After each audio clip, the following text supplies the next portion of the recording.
లూకా సువార్త 23వ అధ్యాయం 34వ వచనం. తండ్రి, వీరేమి చేయుచున్నారో వీరెరుగరు గనుక వీరిని క్షమించుము. లూకా సువార్త 23వ అధ్యాయం 43వ వచనం. నేడు నీవు నాతో కూడా పరదేశిలో ఉందువు. యోహాను సువార్త 19వ అధ్యాయం 26-27 వచనాలు. యేసు తన తల్లియు తాను ప్రేమించిన శిష్యుడును దగ్గర నిలుచుండుట చూచి, అమ్మా, ఇదిగో నీ కుమారుడు అని తన తల్లితో చెప్పెను. తర్వాత శిష్యుని చూచి, ఇదిగో నీ తల్లి అని చెప్పెను.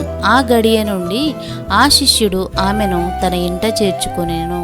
మత్తయి సువార్త 27వ అధ్యాయం 46వ వచనం.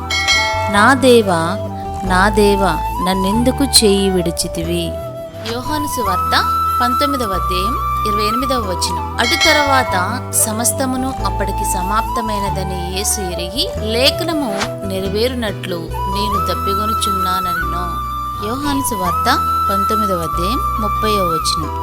యేసు ఆ చిరక పుచ్చుకొని సమాప్తమైనదని చెప్పి తల వంచి ఆత్మను అప్పగించెను. లూకా సువార్త 23వ అధ్యాయం 46వ వచనం. అప్పుడు యేసు గొప్ప శబ్దంతో కేకవేసి, తండ్రి, నీ చేతికి నా ఆత్మను అప్పగించుకొనుచున్నానెను. ఆయన ఇలాగు చెప్పి ప్రాణము విడిచెను.